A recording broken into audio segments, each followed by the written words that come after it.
నమస్కారం BTV news కి స్వాగతం. ముందుగా ముఖ్యాంశాలు.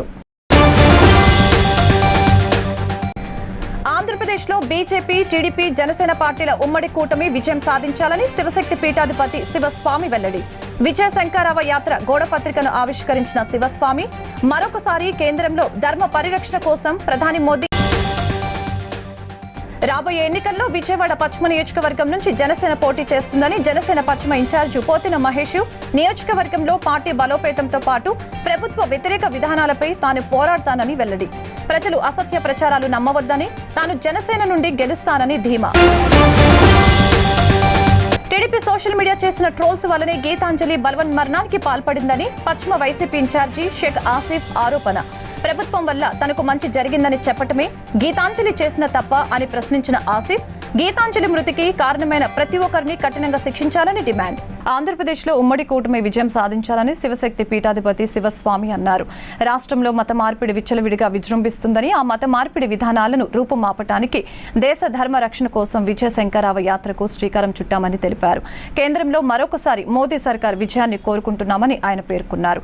అలాగే రాష్ట్రంలో బీజేపీ, టీడీపీ, జనసేన కూటమి రాజ్యాధికారం రావాలని, రాష్ట్ర పరిరక్షణ కోసం అందరినీ ఒకటిగా కలిపి ముందుకు వెళ్తున్నామని ఆయన వెల్లడించారు. కేంద్రంలో మరొకసారి మోదీ సర్కార్ సంకల్పంతో ఆంధ్రప్రదేశ్ ఉమ్మడి కూటమి విజయం సాధించాలని శివశక్తి పీఠాధిపతి శివస్వామి విజయ శంకరావ యాత్రకు శ్రీకారం చుట్టారు. ఈ మేరకు బుధవారం ఇంద్రకీలాద్రి ఘాట్ రోడ్డు ప్రారంభం వద్ద అమ్మవారి పాదాల చెంత శివస్వామి విలేకరుల సమావేశం జరిపారు. ఈ సందర్భంగా ప్రధాని మోదీ విజయాన్ని కాంక్షిస్తూ ఆంధ్రప్రదేశ్ ఉమ్మడి కూటమి విజయం పరంపర కొనసాగించాలని విజయ శంకరావ యాత్ర గోడపత్రికను ఆయన ఆవిష్కరించారు. బీజేపీ, టీడీపీ, జనసేన పార్టీలు రాజ్యాధికారానికి ఆంధ్ర రాష్ట్రం రావాలని తమ ఆశ్రమం పీఠాధిపతి తరపున మద్దతు తెలుపుతున్నామని అన్నారు. ప్రతి భారతీయుడు తల ఎత్తుకునే విధంగా అయోధ్యలో శ్రీరాముని విగ్రహాన్ని ప్రతిష్ఠించి హిందువులంతా ఏకం చేశారని తెలిపారు. 2024లో ఎన్నికల సమరం ప్రారంభమైందని, మరలా బీజేపీ ఈసారి 2024లో విజయం సాధించాలని ఆయన ఆకాంక్షించారు. మత మాతృ విధానానికి స్వస్తి పలుకుతూ భారతదేశం అంతా ఒకటిగా ఉండాలని కోరుతున్నట్లు ఆయన వెల్లడించారు.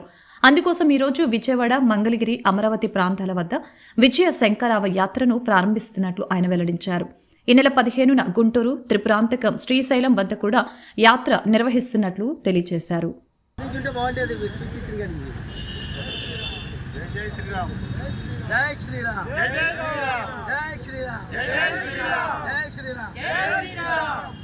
భారతీయ Janata Party, Telugudesam Party, Janasena Party రాజ్యాధికారానికి ఆంధ్ర రాష్ట్రం రావాలని మా మఠపీఠ ఆశ్రమాధిపతి తరపున పూర్తిగా మేము మద్దతు తెలుపుతున్నాం.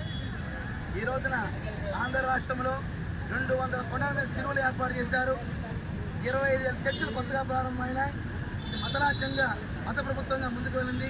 దీన్ని పూర్తిగా మేము ఖండిస్తూ సమన్యాయం, అటు ముస్లిం కానివ్వండి, క్రిస్టియన్ కానివ్వండి, హిందువులు కానివ్వండి, సమన్యాయాన్ని పాటించమని మేము కోరుతున్నాం. ఈ 3 ఉమ్మడి ఏమాత్రం అవకాశం వస్తే మరొకసారి ఆంధ్రాలో యతీశ్వరుల యొక్క విధానం ఎలా ఉంటో కూడా మేము తెలియపరచగలం. అంటే 3 పార్టీల్లో ఏ పార్టీ తరపు నుంచి పోటీ చేసే అవకాశం ఉంది? మీకు అవకాశం కల్పిస్తే Bharatiya Janata party, TDP party, Janasena. సనాతన ధర్మం కాబట్టి మాది భారతీయ జనతా పార్టీయే. అప్పుడు ఇప్పుడు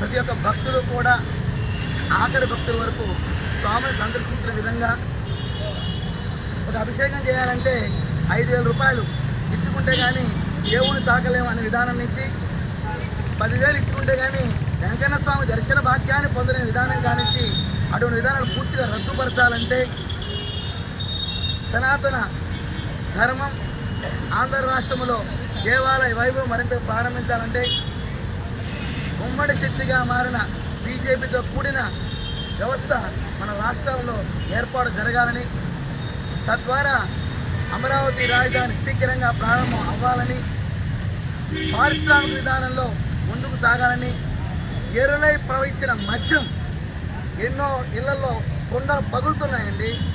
ఈ దుష్ట మద్యం అనే దాని మీద అటువంటి ప్రభుత్వాలకి చరమగీతం పాడాలని, ఉన్నతమైన స్థాయిలో ఉన్న వ్యవస్థని మనం ఏర్పాటు చేసుకోవాలని చెప్పి రాబోయే ఎన్నికల్లో విజయవాడ పశ్చిమ నియోజకవర్గం నుంచి జనసేన పోటీ చేస్తుందని జనసేన పశ్చిమ ఇన్ఛార్జి పోతున మహేష్ స్పష్టం చేశారు. నియోజకవర్గంలో పార్టీ బలోపేతంతో పాటు ప్రభుత్వ వ్యతిరేక విధానాలపై తాను పోరాడతానని గుర్తు చేశారు. ప్రజలు అసత్య ప్రచారాలు నమ్మవద్దని, తాను జనసేన నుండి గెలుస్తానని పేర్కొన్నారు. ఇంటింటికి రాబోయే టీడీపీ జనసేన బీజేపీ ప్రభుత్వం కార్యక్రమంలో భాగంగా జనసేన పశ్చిమ ఇన్ఛార్జి పోతున మహేష్ 48వ డివిజన్లో పర్యటించారు. ఈ సందర్భంగా ప్రజల సమస్యల్ని తెలుసుకుని పార్టీ కరపత్రాన్ని అందించి రాబోయే ఎన్నికల్లో టీడీపీ జనసేన ప్రభుత్వాన్ని గెలిపించాలని అభ్యర్థించారు. ఈ సందర్భంగా పోతున మహేష్ మాట్లాడుతూ ప్రజలందరూ టీడీపీ జనసేన బీజేపీకి మద్దతిస్తున్నారని చెప్పారు.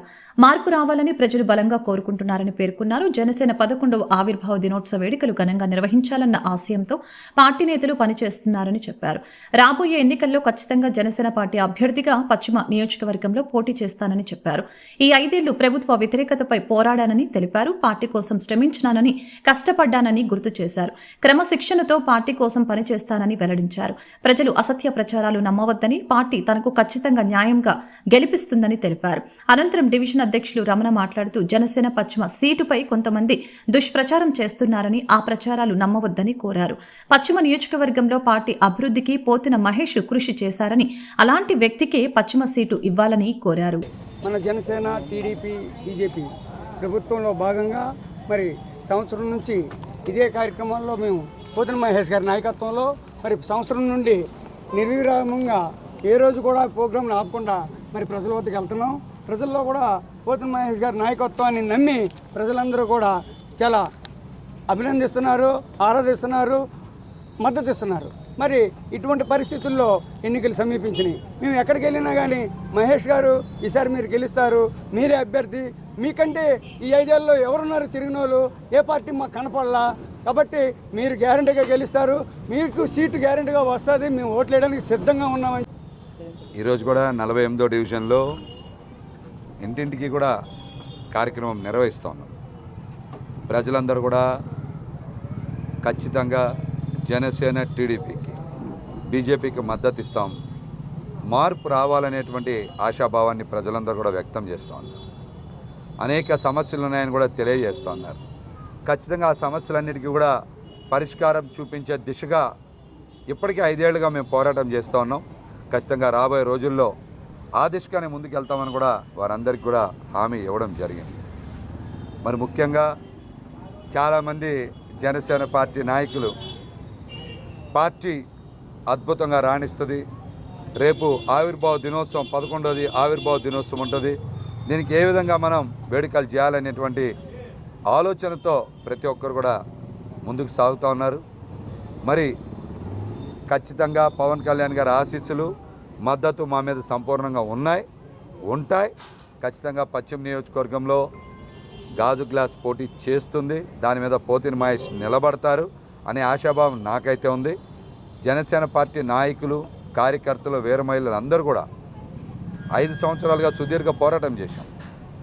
వైసీపీ మీద తలపడ్డాం, అవినీతిని ఎదిరించాం, అనేక మంది అక్రమాలని ప్రజల మధ్య సాక్ష్యాధారాలతో సహా నిలబెట్టి వాళ్ళకి ప్రజా కోర్టులో దోషులుగా నిలబెట్టాం. ఇంత ధైర్యం, పోరాడే బలం ఉన్నటువంటి పశ్చిమ నియోజకవర్గ జనసేన పార్టీ నాయకులు కానీ, జన సైనికులు కానీ, వీర మహిళలు కానీ రాబోయే రోజులు అలాగే బలంగా పనిచేయాలి. టీడీపీ సోషల్ మీడియా చేసిన ట్రోల్స్ వల్లనే గీతాంజలి బలవన్ మరణానికి పాల్పడిందని పశ్చిమ వైసీపీ ఇన్ఛార్జి షేక్ ఆసిఫ్ అన్నారు.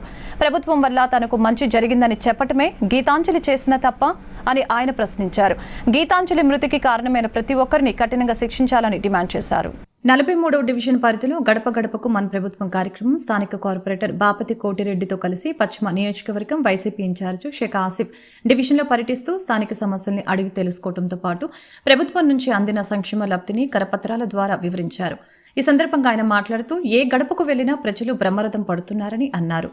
ప్రజలకు సంక్షేమాన్ని, అభివృద్ధిని అందజేసిన వైసీపీకి మరొకసారి పట్టం కట్టేందుకు సిద్ధంగా ఉన్నారని అన్నారు. ఏ అర్హత ఉందని ప్రజల్ని ఓటు అడిగేందుకు ప్రతిపక్షాలు ఇళ్ల వద్దకు వస్తున్నారని నిలదీశారు. జగన్మోహన్ రెడ్డి 5 ఏళ్ల పాలనలో 2 ఏళ్లు కరోనా వచ్చినా ఏ సంక్షేమ పథకం నిలుపుదల చేయకుండా చెప్పిన సమయానికి లబ్ధిదారుల ఖాతాల్లో సొమ్ము జమ చేశారని వివరించారు. వైసీపీ ప్రభుత్వం ద్వారా దాని లబ్ధి పొందారని గీతాంజలి అనే మహిళ సంతోషాన్ని వ్యక్తపరిస్తే సోషల్ మీడియాలో టీడీపీ నాయకులు ట్రోల్స్ చేసి ఆమెను మానసికంగా హింసించారని ఆవేదన వ్యక్తం చేశారు. ఆమె బల్వన్మరణం చెందటానికి కారణమయ్యారని ఆరోపించారు. మృతి చెందిన గీతాంజలికి ఈ టీడీపీ నాయకులు ఏం సమాధానం చెప్తారని ఆయన నిలదీశారు. గీతాంజలి మృతికి కారణమైన ప్రతి ఒక్కరిని కఠినంగా శిక్షించాలని ఆయన డిమాండ్ చేశారు.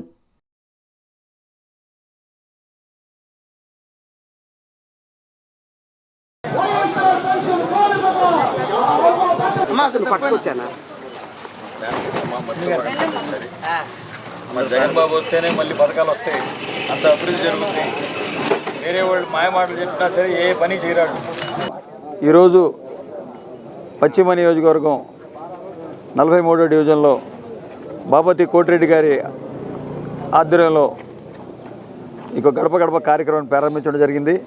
మరి ఈ కార్యక్రమానికి పార్టీ చైర్మన్లు, డైరెక్టర్లు, కార్పొరేటర్లు, అలాగే వైఎస్ఆర్సీపీ నాయకులు, కార్యకర్తలు, అభిమానులు అందరూ పాల్గొనడం జరిగింది. పాల్గొని ప్రతి చోట ప్రతి గుమ్మానికి వెళ్ళి అడుగడుగున అందరూ హారతులు పలుకుతున్నారు. అలాగే ప్రతి గుమ్మంకి వెళ్ళి అడుగుతుంటే మా ఇంట్లో సంక్షేమ పథకాలు వస్తున్నాయి, మాకు అమ్మ ఒడి వచ్చింది, చేయూత వచ్చిందని చెప్పడం జరుగుతుంది. అనేక సంక్షేమ పథకాలు ప్రతి ఒక్క పేదవాడికి లబ్ధి చేకూర్చే విధంగా ఈ ప్రభుత్వం పనిచేస్తుంది. అలాగే ఈ యొక్క 43వ డివిజన్లో వాటర్ పైప్ లైన్ కానీ, సీసీ రోడ్లు కానీ, బీటీ రోడ్లు కానీ, అలాగే ఎలక్ట్రికల్ పోల్స్ కానీ అన్నీ సమకూర్చి ఏదైతే వైఎస్ఆర్ కాంగ్రెస్ పార్టీ ప్రభుత్వం వచ్చిన కాడి నుంచి అనేక అభివృద్ధి సంక్షేమంలో రెండు కళ్ళుగా భావించి ఈ యొక్క పాలన చేయడం జరుగుతుంది.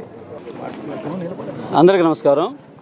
ఈరోజు 43వ డివిజన్ పరిధిలో గల 126వ సచివాలయంలో ఓల్డ్ LIG MIGలో తిరుగుతూ ఉన్నాం.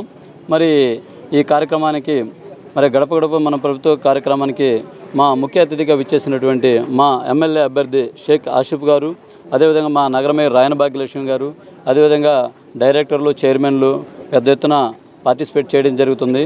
మా నాయకులు కానీ, కార్యకర్తలు కానీ పెద్ద ఎత్తున పార్టిసిపేట్ చేయడం జరుగుతుంది.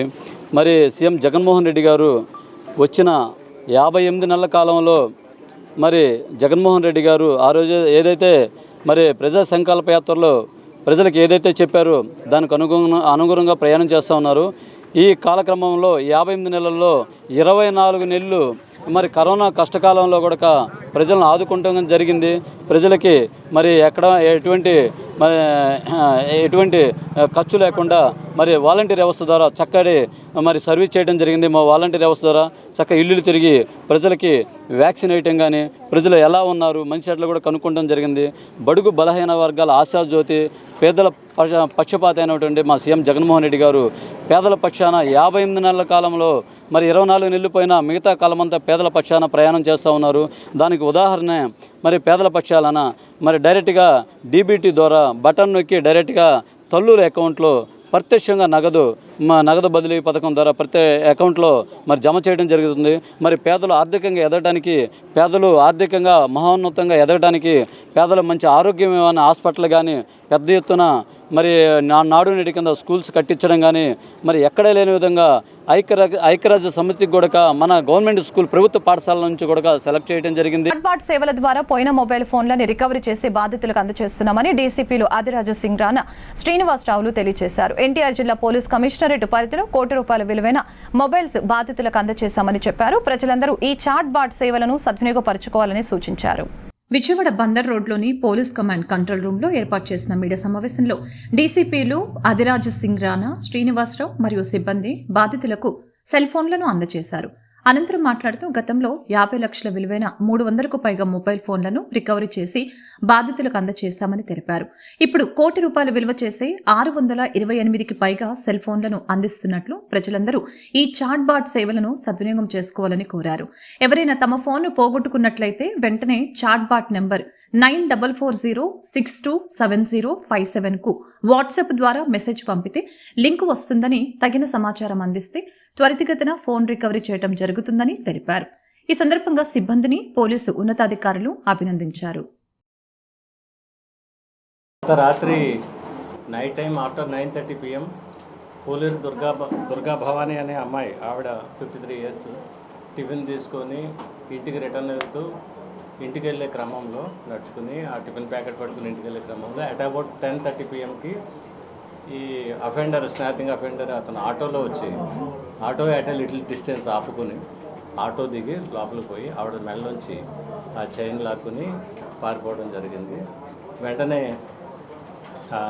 మా సీఏ గారు, సత్యనారాయణపురం సీఏ గారు, ఏసీపీ గారు అలర్ట్ అవ్వడం, మా దృష్టిలో పెట్టడం, మా గౌరవ మా సిపి గారు కాంతిరాణ గారు ఆధ్వర్యంలో నైట్ అన్ని చోట్ల అలర్ట్ చేసి టీమ్స్ ఫార్మ్ చేసుకొని ఇమీడియట్గా అతన్ని అప్రహెండ్ చేయడం జరిగింది. ఇమీడియట్గా అంటే అక్కడ ఏం లేడు, just we have worked out about his presence and all. అన్ని ఆస్పెక్ట్స్లో కూడా టీమ్స్ అన్ని తిరిగి పట్టుకోవడం జరిగింది. కొంచెం లిటిల్ బిట్ 2-3 అవర్స్ టైం పట్టింది. అతను తరువుగా ఇంట్రాగేషన్ చేసి ఇంటాక్ట్గా ఆ స్నాచింగ్ జరిగినటువంటి ఆ గోల్డ్ ఐటమ్ని రికవర్ చేయడం జరిగింది. ఇతని మీద చర్యలు తీసుకుంటాం. We are working out whether what is previous history and all the things we are working out still. అదంతా తీసుకొని ఇవి మళ్ళీ రిమాండ్ రిపోర్ట్లో కఠినంగా ఇలాంటి పనులు మరొకరు చేయకుండా ఉండేటట్టుగా కొంచెం జాగ్రత్తలు తీసుకుంటాం. ప్రజలకు మెరుగైన రవాణా సౌకర్యాలు కల్పించడమే లక్ష్యంగా ముఖ్యమంత్రి వైఎస్ జగన్మోహన్ రెడ్డి నేతృత్వంలో రాష్ట్ర ప్రభుత్వం పనిచేస్తుందని విజయవాడ ఎంపీ కేశినేని నాని, రాష్ట్ర ప్లానింగ్ బోర్డు ఉపాధ్యక్షులు, సెంట్రల్ ఎమ్మెల్యే మల్లాది విష్ణు అన్నారు. సీఎం జగన్ను ఒంటరిగా ఎదుర్కొనే సత్తా రాష్ట్రంలోని ఏ ఒక్క రాజకీయ పార్టీకి లేదని అన్నారు. కనుకనే టీడీపీ, జనసేన, బీజేపీ కలిసి వస్తున్నాయని ఎద్దేవా చేశారు.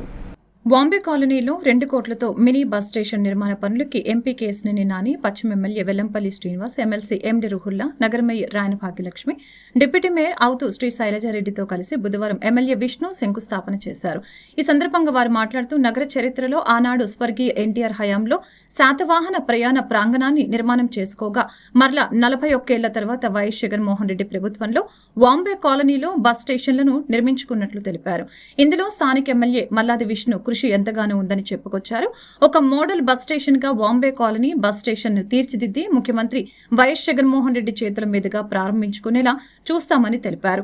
అనంతరం ఎమ్మెల్యే విష్ణు మాట్లాడుతూ నగరం విస్తరించి అజిత్ సింగ్ నగర్ ప్రాంతం అన్నిటికీ కేంద్ర బిందువుగా మారిన ప్రస్తుత తరుణంలో బస్ స్టేషన్ నిర్మాణంతో ఈ ప్రాంత ప్రజలకు మెరుగైన రవాణా సదుపాయం ఏర్పడుతుందని మల్లాది విష్ణు తెలిపారు.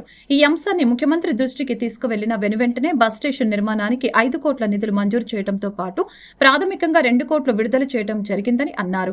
సుమారు 2 ఎకరాల విస్తీర్ణంలో 5 ప్లాట్ఫామ్లతో ఈ మినీ బస్ స్టేషన్ ను నిర్మించుకుంటున్నట్లు వెల్లడించారు.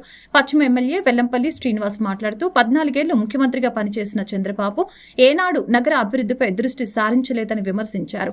అమరావతి పేరుతో నగర ప్రజల్ని మోసం చేశారు తప్ప విజయవాడ అభివృద్ధికి ₹1 కేటాయించినా పాపాన పోలేదని అన్నారు. వైఎస్ జగన్మోహన్ రెడ్డి ముఖ్యమంత్రి అయిన తర్వాత అన్ని నగరాల కన్నా ధీటుగా సకల హంగులతో నగరాన్ని తీర్చిదిద్దుతున్నామని తెలిపారు.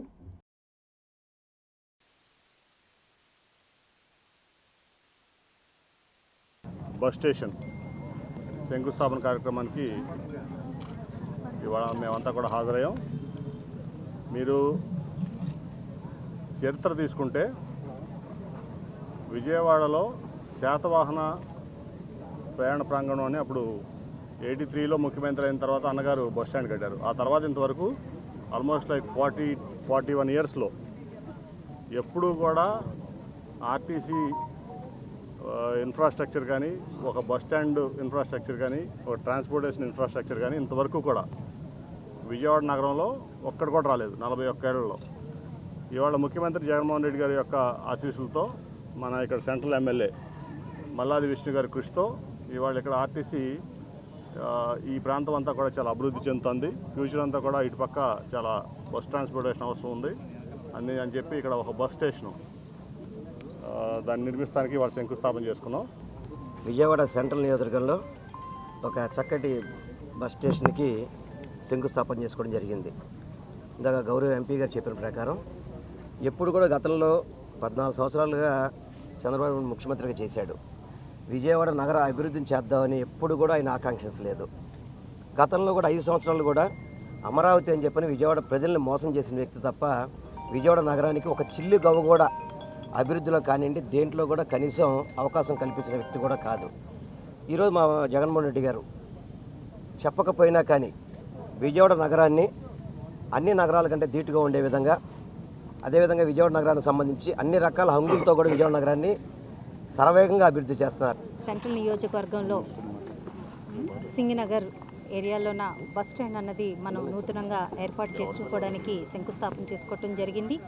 ఈ కార్యక్రమానికి స్థానిక శాసనసభ్యులు మన మల్లాది విష్ణు గారు, అలాగే సమన్వయకర్తగా సెంట్రల్ నియోజకవర్గానికి మాజీ మంత్రివర్యులు శాసనసభ్యులు వెల్లంపల్లి శ్రీనివాసరావు గారు, అలాగే పార్లమెంటు సభ్యులు నాని గారు, అలాగే ఎమ్మెల్సీ గారు రహుల్లా గారు, డిప్యూటీ మేయర్ శైలజ గారు, అలాగే పార్టీ నాయకులు కార్యకర్తలు అందరూ ఈరోజు కార్పొరేటర్స్ అందరం ఈ కార్యక్రమానికి ఆర్టీసీ యాజమాన్యం అందరూ రావడం జరిగింది. చాలా ఆనందంగా మనం ఇక్కడ శంకుస్థాపన చేసుకోవడం జరిగింది.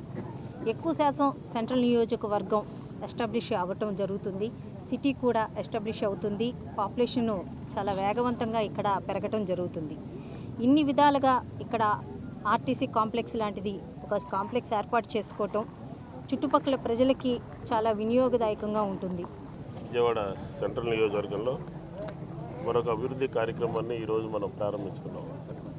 గౌరవ డిప్యూటీ మేయర్ గారు, కార్పొరేటర్లు, పార్లమెంట్ సభ్యులు, ఇక్కడ పోటీ చేసేటటువంటి అభ్యర్థి మేయర్ గారు, ఇతర వైఎస్ఆర్ కాంగ్రెస్ పార్టీ నాయకులందరూ కూడా వచ్చి ఈ కార్యక్రమంలో పాల్గొంటున్నారు.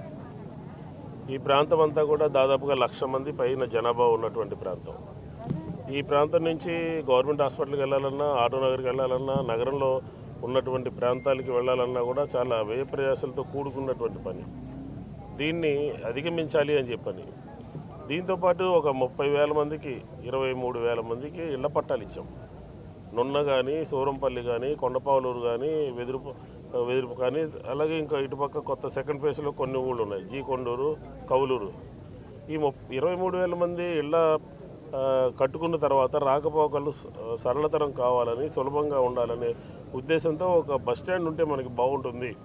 ప్రతిరోజు కూడా ఇక్కడి నుంచి పనుల నిమిత్తం వారందరూ ఇక్కడికి రావాల్సిన అవసరం ఉంటుంది. కాబట్టి ఫ్రీక్వెంట్గా ఇప్పుడు కొత్తగా ఇల్లు కట్టేటటువంటి ప్రాంతాలకి ఇక్కడి నుంచి బస్సులు నడపాలి అని చెప్పని ఈరోజు ఆర్టీసీని సంప్రదించి నగరపాలక సంస్థ సంబంధించినటువంటి 2 ఎకరాల ల్యాండ్ని గౌరవ ముఖ్యమంత్రి గారి దృష్టికి తీసుకువెళ్తే 5 కోట్లు ఫస్ట్ మంజూరు చేసి ప్రాథమికంగా 2 కోట్లు ఇవ్వడం జరిగింది. ఈ 2 కోట్లతో ఈ బస్ స్టాండ్లో ఒక 5 ప్లాట్ఫామ్స్ వస్తాయి. అలాగే ఇంకా కొంత ల్యాండ్ కావాలి, డిపో కూడా రావాలని, తర్వాత ఎలక్ట్రికల్ బస్సులు కూడా కొత్తగా నగరాల్లో పొల్యూషన్ లేకుండా ఉండాలనే ఉద్దేశంతో ఎలక్ట్రికల్ బస్సులు కూడా కొన్ని తీసుకురావడం జరుగుతుంది. బాంబే కాలనీ ప్రాంత వాసులకి ఉపయోగంగా ఉండేటువంటి ఈ city bus stand, Bombay colony city bus స్టాండ్ని మరి ఈరోజు శంకుస్థాపన జరిగింది. ప్రస్తుతం ఇక్కడికి ప్రతిరోజు 20 బస్సులు తిరుగుతాయి. భవిష్యత్తులో అవి ప్రయాణికుల అవసరాలకు అనుగుణంగా ఇంకా పెంచేట అవకాశం ఉంది. ఇక్కడ బస్ స్టేషన్ సుమారు 2 కోట్లతో 5 ప్లాట్ఫామ్తో కన్స్ట్రక్షన్ జరుగుతుంది. అది సుమారు ఒక 6 months లోపల కన్స్ట్రక్షన్ కంప్లీట్ అయ్యి ఈ ప్రాంత వాసులందరూ కూడా పబ్లిక్ ట్రాన్స్పోర్ట్ అందుబాటులోకి వచ్చి మరింత మెరుగైన సర్వీసు అందే విధంగా ఇది ఉపయోగపడుతుంది. దేశంలో మతపరమైన విభజనను సృష్టించి రాజకీయ లబ్ధి పొందేందుకు కేంద్రంలోని బీజేపీ ప్రభుత్వం వివాదాస్పద పౌరసత్వ సవరణ చట్టం తీసుకువచ్చిందని వామపక్ష నేతలు ఆగ్రహం వ్యక్తం చేశారు. ఈ చట్టంపై వైసీపీ, టీడీపీలు తన వైఖరిని ప్రకటించాలని డిమాండ్ చేశారు. ప్రజలను మతాల పేరుతో చీలికలు తెచ్చి తమ రాజకీయ పబ్బం గడుపుకోవడానికి బీజేపీ ప్రభుత్వం ప్రయత్నిస్తుందని విమర్శించారు. సీఏఏ నోటిఫికేషన్ను నిరసిస్తూ సిపిఐ, సిపిఎంల ఆధ్వర్యంలో విజయవాడ పంజా సెంటర్లో నిరసన కార్యక్రమం చేపట్టారు. ఈ నిరసన కార్యక్రమంలో సిపిఎం జిల్లా కార్యదర్శి వర్గ సభ్యులు దోనేపూడి కాశీనాథ్, సిపిఐ నగర కార్యదర్శి G Koteswararao, CPM corporator buoy Satyababu మాట్లాడారు. దేశంలో మతపరమైన విభజనని సృష్టించి రాజకీయ లబ్ధి పొందేందుకు కేంద్రంలోని బీజేపీ ప్రభుత్వం తీసుకువచ్చిన వివాదాస్పద పౌరసత్వ సవరణ చట్టంపై వైసీపీ, టీడీపీలు తమ వైఖరిని ప్రకటించాలని డిమాండ్ చేశారు. మతం ఆధారంగా పౌరసత్వం ఇచ్చే ఈ ప్రక్రియను ప్రజలంతా ప్రతిఘటించాలని పిలుపునిచ్చారు. కేంద్రంలోని బీజేపీ ప్రభుత్వం రానున్న ఎన్నికల్లో లబ్ధి పొందేందుకు సీఏఏ నోటిఫికేషన్ను ఇచ్చిందని తెలిపారు. దేశంలో చాలా రాష్ట్రాలు ఈ ప్రమాదకరమైన సీఏఏ చట్టాన్ని తమ రాష్ట్రాల్లో అమలు చేయబోమని ప్రకటించాయని తెలిపారు. మతోన్మాదాన్ని రెచ్చగొట్టి ఓట్లు కొల్లగొట్టాలని కేంద్రంలోని నరేంద్ర మోదీ ప్రభుత్వం కుట్రల్ని చేస్తుందని విమర్శించారు. బీజేపీ ప్రభుత్వం రాజ్యాంగ విలువల్ని నిర్వీర్యం చేసేందుకు ప్రయత్నిస్తుందని అన్నారు. ప్రజలను మతాల పేరుతో చీలికలు తెచ్చి తమ రాజకీయ పబ్బం గడుపుకోవటానికి బీజేపీ ప్రభుత్వం ప్రయత్నిస్తుందని విమర్శించారు. సీఏఏ అనేది ముస్లింల సమస్య ఒక్కటే కాదని ఇది దేశ రాజ్యాంగ సమస్య అని తెలిపారు. ఈ రోజు ముస్లింలను లక్ష్యంగా పెట్టుకున్న బీజేపీ రేపు క్రైస్తవులు, దళితులు, గిరిజనులపై కూడా సీఏఏ పేరుతో దాడి చేసే ప్రమాదం ఉందని ఆందోళన వ్యక్తం చేశారు. సీఏఏ చట్టం చేసినప్పుడే దేశవ్యాప్తంగా ప్రజలు తీవ్రంగా వ్యతిరేకించారని తెలిపారు. ప్రజాందోళనకి జడిసి నాడు వెనక్కి తగ్గిన బీజేపీ ఇప్పుడు ఎన్నికలు వస్తున్నాయని అమలుకు పూనుకుంటుందని చెప్పారు. ఈ ప్రమాదకరమైన సీఏఏపై రాష్ట్రంలోని టీడీపీ, వైసీపీ తమ వైఖరిని ప్రకటించాలని డిమాండ్ చేశారు. మతాలకు అతీతంగా, కులాలకు అతీతంగా పౌరసత్వాన్ని భారతదేశ రాజ్యాంగం ప్రతి పౌరుడికి కల్పిస్తుంది. కానీ భారతీయ జనతా పార్టీ మరి భారతదేశం చుట్టుపక్కల ఉన్నటువంటి దేశాల నుంచి వలస వచ్చినటువంటి అన్ని మతాలకి మేము పౌరసత్వం ఇస్తాం, కానీ ముస్లిమ్స్కి మాత్రం మేము పౌరసత్వం ఇవ్వమని చెప్పి ఈరోజు బీజేపీ తన మతోన్మాద ఎజెండాని దేశం ముందు ఉంచింది. ఇది భారతదేశం లౌకిక దేశం, మతోన్మాద దేశం కాదు. పక్కనున్న పాకిస్తాన్ లాగా భారతదేశాన్ని మార్చాలని ఈరోజు బీజేపీ ప్రయత్నిస్తుంది.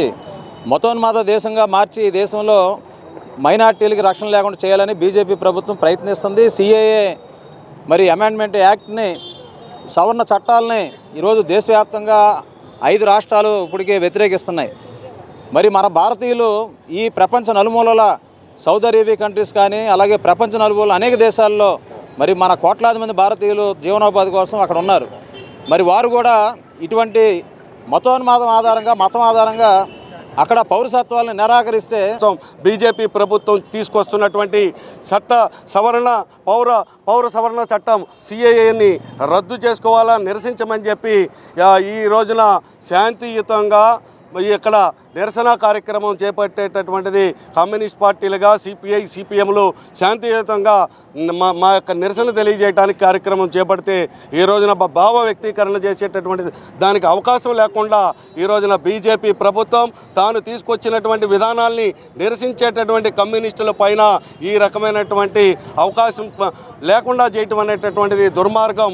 దీన్ని ఆలోచించాల్సినటువంటి అవసరం బీజేపీ తోటి అంటకాగేటటువంటి తెలుగుదేశం, జనసేన అదే పద్ధతిలో ఈ రాష్ట్రంలో బీజేపీకి ఇండైరెక్ట్గా మద్దతు ఇస్తున్నటువంటి వైఎస్ఆర్సీపీ అందరూ కూడా ఈ రోజున సిఏఏ తీసుకొచ్చేటటువంటి బీజేపీ తీసుకొచ్చినటువంటి చట్టానికి అనుకూలంగా వ్యవహరిస్తూ ఉన్నారనేటటువంటిది ప్రజలు గమనించమని చెప్పి ఈ రకంగా ప్రజలు మేము మా యొక్క ప్రజల యొక్క మనోభావాల్ని వ్యక్తం చేసుకునేటటువంటి అవకాశం లేకుండా చేసినటువంటి అప్రజాస్వామిక విధానాన్ని సిపిఐగా నిరసిస్తూ ఉన్నాం. రాబోయేటటువంటి కాలంలో ఖచ్చితంగా పోలీసు వ్యవస్థ వ్యవహరించేటటువంటి తీరుని ఎండగడతాం. దేశంలో అధికారంలో ఉన్నటువంటి బీజేపీ మైనారిటీల ఎన్ఆర్సీ చట్టాలను ప్రయోగించి మైనారిటీల హక్కుల్ని కాలవేయడానికి ప్రయత్నం చేస్తూ ఉన్నటువంటి నేపథ్యంలో ఒకప్పుడు వామపక్షాలు వెన్నుదన్నుగా ఉండి ఆందోళనలు నిర్వహించి దేశవ్యాప్తంగా దాన్ని వెనక్కి కొట్టేటువంటి దానికి ప్రయత్నం చేశాం. కానీ మళ్ళీ తిరిగి ఇదే అదునుగా భావించి ఎన్నికల సమయంలో దీన్ని ఓట్ల రాజకీయం చేయటానికి బీజేపీ పూనుకోవటమే కాదు, పౌరసత్వాన్ని రద్దు చేసేటువంటి దానికి, చట్టానికి సవరణ చేసేటువంటి దాంట్లో ప్రయత్నం చేస్తూ ఉంది. అవసరమైతే రాజ్యాంగాన్నే మార్చేస్తామని చెప్పనేటువంటి ఆ ఉవాచలు చూస్తూ ఉంటే బీజేపీకి మన భారత రాజ్యాంగం పట్ల, లౌకిక తత్వం పట్ల, భిన్న జాతుల సమాహారం పట్ల కనీసమైనటువంటి ఇంగితం కానీ జ్ఞానం కానీ ఉంటే, ప్రేమ ఉంటే మాట్లాడు. కానీ ఈరోజు అది లేదు. అందుకనే బీజేపీ కారుకోతలకు వస్తూ ఉంది, బీజేపీ మంత్రులు కారుకోతలకు వస్తూ ఉన్నారు. ఎప్పటికైనా మెజారిటీ ఓట్ల రాజకీయం కావాలా అని కావాలనేటువంటి ఉద్దేశంతో మైనారిటీని ఓతకోత కోయటానికి చూస్తే ప్రజలు క్షమించరు. ఇది భారతదేశంలో మైనారిటీల్లో ముస్లింసే కాదు, బౌద్ధులు ఉన్నారు, జైన్లు ఉన్నారు, పార్సీలు ఉన్నారు, క్రిస్టియన్లు ఉన్నారు, రకరకాలైనటువంటి వర్గాలు ఉన్నాయి. వీళ్ళందరికీ సంబంధించినటువంటి రాజ్యాంగం ఇది, నీ ఒక్కడిదే కాదు. అందుకనే ఎప్పటికైనా సరే భారత రాజ్యాంగాన్ని గౌరవించాలి. దూదేకుల్ని అసభ్య పదజాలంతో విమర్శలు చేస్తే ఐపీసీ సెక్షన్ 1880 చర్యలు తీసుకోవాలని ప్రభుత్వ జీవో తీసుకురావటం హర్షణీయమని ముస్లిం దూదేకుల పొలిటికల్ జేఏసీ నేత దస్తగిరి అన్నారు. సమాజంలో మాకు గౌరవం, హోదా కల్పించినందుకు ముఖ్యమంత్రి జగన్ కు కృతజ్ఞతలు తెలిపారు. 175 లక్ష్యంగా పనిచేస్తున్న జగన్మోహన్ రెడ్డికి తమ వంతు కృషి చేస్తామని తెలిపారు. తరాలుగా కులం పేరుతో వివక్షను ఎదుర్కొంటున్న దూదేకుల కోసం జగన్ ప్రభుత్వం వివక్షని అరికట్టడం కోసం నిర్ణయం తీసుకోవడం ఆనందంగా విచిత్రంగా ఉందని ముస్లిం దూదేకుల పొలిటికల్ జేఏసీ నేతలు హర్షం వ్యక్తం చేశారు.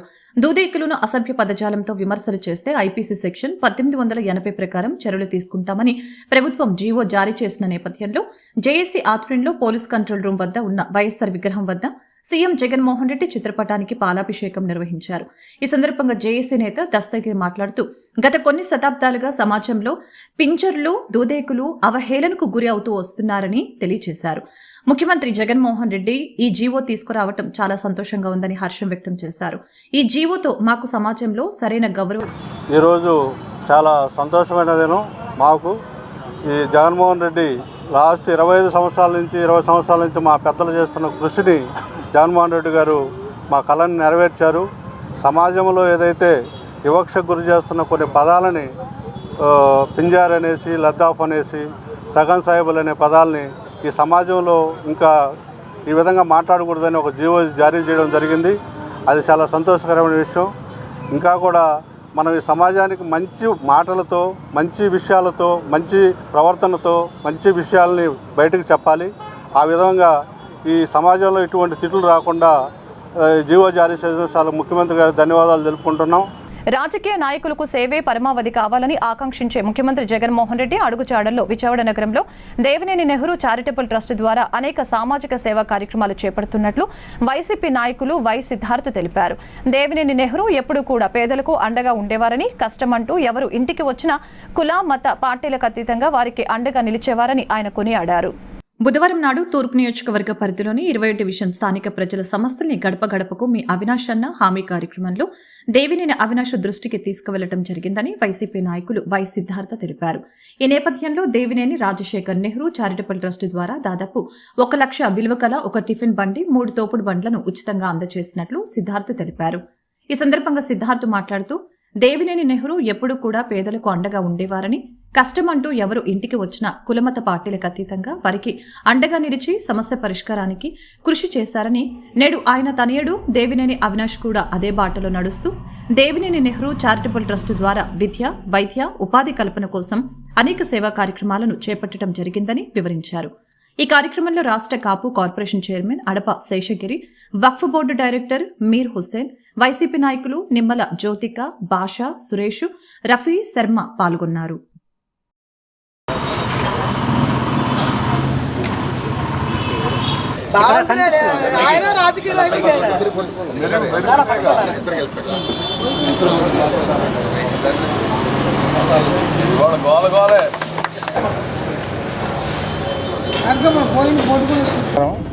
ఇవాళ 20వ డివిజన్లో చిరు వ్యాపారస్తులకు అండగా అవినాష్ 3 తోపుడు బళ్ళు, ఒక టిఫిన్ బండి పంపిణీ చేయడం జరిగింది. మరి ఇదే కాదు, ఈ నియోజకవర్గంలో ఎవరికి ఎప్పుడు ఏ అవసరం ఉన్నా అవినాష్ ఎప్పుడు అండగా నిలబడతాడు. ప్రతి విషయం కూడా తను పర్సనల్గా తీసుకుని అందరికీ సేవ చేసే ఇదిలో ఉంటాడు. ఈ నియోజకవర్గంలో జరిగిన అభివృద్ధి కానీ, చేసిన సేవా కార్యక్రమాలు కానీ ఇంతవరకు ఏ రాజకీయ నాయకుడు కూడా ఇలా చేసిన పరిస్థితి లేదు. ఇవాళ చూస్తే మరి పక్కన పార్టీ వాళ్ళు ఇవన్నీ వాళ్ళ క్రెడిట్లో వేసుకోవడానికి చూస్తున్నారు. అది కరెక్ట్ కాదు. ప్రజలందరూ చూస్తున్నారు.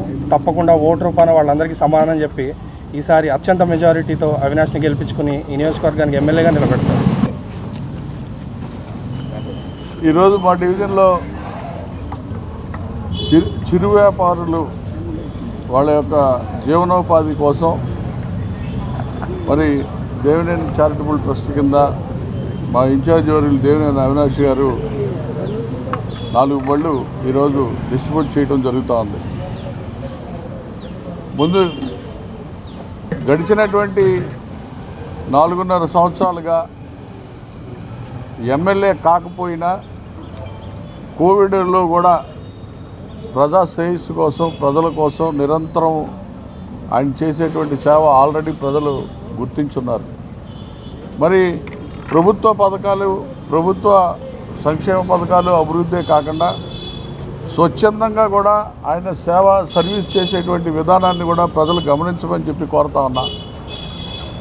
ఒక మనిషికి ఆర్థిక సాయం 5,000 ఇస్తే పెద్ద ఫోటో పేపర్లో వేయించుకునేటువంటి గద్దె రామ్మోహన్ మరి ఈరోజు ఇన్ని సంక్షేమ పథకాలు కానీ, మరి ఆర్థిక సహాయపరంగా కానీ ఎన్ని ఇచ్చినా కూడా కనీసం మీడియాకు కూడా వద్దు అని చెప్పేటువంటి వ్యక్తి మరి దేవినేని అవినాష్. అటువంటి యువకుడిని, విద్యావంతుడు, మరి వినయంగా ఉండేటువంటి వ్యక్తి ఈరోజు ఈ కాన్స్టిట్యున్సీకి ఇన్ఛార్జిగా ఉండటం, వైఎస్ఆర్సీపీకి మరి ఇటు జగన్మోహన్ రెడ్డి గారు చేసినటువంటి సర్వీస్ కానీ, ఇటు ఇన్ఛార్జిగా అవినాష్ చేసినటువంటి సర్వీస్ని కానీ ప్రజలందరూ కూడా ఇప్పటికే గుర్తించున్నారు. వార్తలు ముగించే ముందు ముఖ్యాంశాలు మరొకసారి. ఆంధ్రప్రదేశ్లో బీజేపీ, టీడీపీ, జనసేన పార్టీల ఉమ్మడి కూటమి విజయం సాధించాలని శివశక్తి పీఠాధిపతి శివస్వామి వెల్లడి.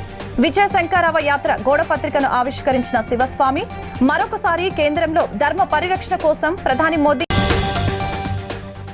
రాబోయే ఎన్నికల్లో విజయవాడ పశ్చిమ నియోజకవర్గం నుంచి జనసేన పోటీ చేస్తుందని జనసేన పశ్చిమ ఇన్ఛార్జి పోతిన మహేష్ నియోజకవర్గంలో పార్టీ బలోపేతంతో పాటు ప్రభుత్వ వ్యతిరేక విధానాలపై తాను పోరాడతానని వెల్లడి. ప్రజలు అసత్య ప్రచారాలు నమ్మవద్దని, తాను జనసేన నుండి గెలుస్తానని ధీమా. టీడీపీ సోషల్ మీడియా చేసిన ట్రోల్స్ వల్లనే గీతాంజలి బలవన్ మరణానికి పాల్పడిందని పశ్చిమ వైసీపీ ఇన్ఛార్జి షేక్ ఆసిఫ్ ఆరోపణ. ప్రభుత్వం వల్ల తనకు మంచి జరిగిందని చెప్పటమే గీతాంజలి చేసిన తప్ప అని ప్రశ్నించిన ఆసిఫ్, గీతాంజలి మృతికి కారణమైన ప్రతి ఒక్కరిని కఠినంగా శిక్షించాలని డిమాండ్. ఈ వార్తలు ఇంతటితో సమాప్తం. మరొక బులెటిన్లో మళ్ళీ కలుద్దాం. నమస్కారం.